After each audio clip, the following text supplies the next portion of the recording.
But your website, Mr. X Stitch, is kind of like this umbrella also, and it feels like, because like everyone in the world now, I googled him. Like, I knew about him, I'd met him at a conference, and then googled him. You all googled everyone, don't you? And it's kind of like, it feels like you're an umbrella and there's other people that are part of, dare I say, your gang, and all this kind of stuff. So tell us about the website and what that's about.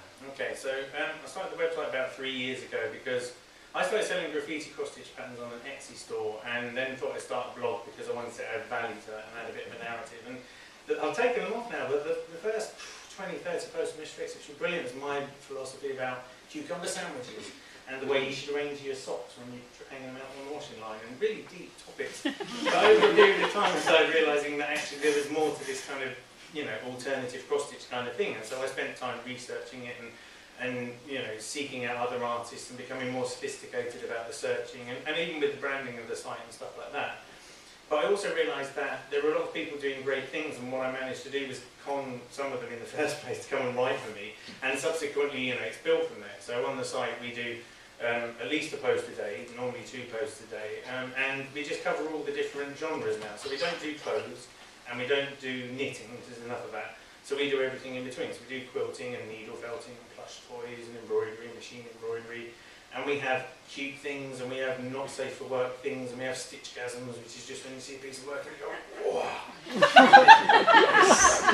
That's the best of the day I invented that word, honestly. Brilliant. And on weekends sometimes we have multiple stitchgasms and then you'll see.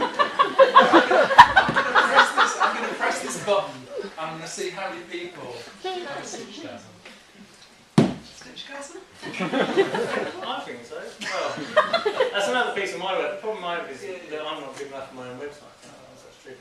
This was just a piece which is inspired by a Shepherd Fairy Obey piece, and it's kind of like his symbol or whatever. And this, I use this to just prove my Spurs sometimes, because it's a really tiny kind of, it's like 22 count IEDA, and I did it on tiny little stitches, and it gave me a headache for a long time. But it's just kind of, you know, embroidery is cool, and I'm always fascinated by the fact that when you make something handmade, it gives a lot of extra value to that piece and stuff. And it's an exciting time to be in embroidery because it doesn't take much to do new things, you know, glow-in-the-dark thread, for instance. There's little technology things that are happening now which, you know, enable you to try things, and glow-in-the-dark thread, I'm always advocating that, because you can hide hidden messages in glow-in-the-dark, because it's white.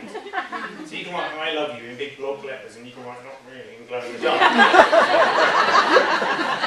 sort of thing. And it's just, you know, and so even that, to be honest, it's nothing spectacular. I mean, I'm pretty pleased with it, and it hangs up in one of my house. But you know, it's just a piece of graffiti that is stitched, and it's just that juxtaposition. I think the juxtaposition at the moment amplifies the effect of the pieces. I'm throwing you out. To the audience. So let's have a question from the audience to Mr. X. I've got a question. Oh, where? Yes. Hello. Who are you? Simone Chester. Do you think the cross stitch is innate in all of us? Being able to do that is innate in all of us? I reckon so. You know, I've taught quite a few people to stitch over the years now, and I've taught people, it sounds a bit contrived, but like from the age of 8 to 80 pretty much.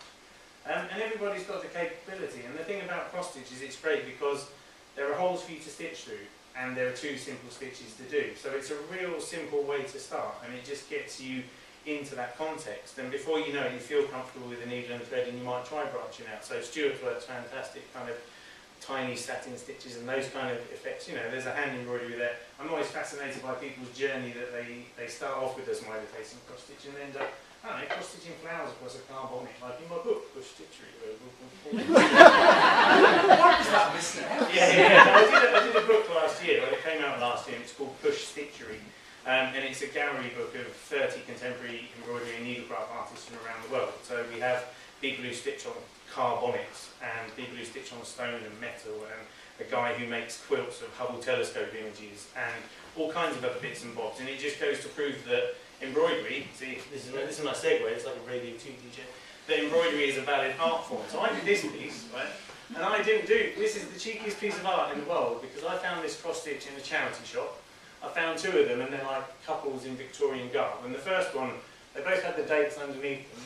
And the first one, I took them out, and this couple were slightly more jaunty than these two, so I stitched them in a 1970s disco. I put a disco floor and a disco ball and stuff, and I like that. And then with this one, I was just looking at them, and I made it a sort of meta thing, and I was talking to someone earlier, and I was like, it's a meta thing, because I'm using cross-stitch to explore whether cross-stitch is art, and therefore I've made it art in doing so, apparently. I don't understand all this stuff myself, but all I really did to stitch the words is this art and put Mr. X on it, and that's worth anything up to £11.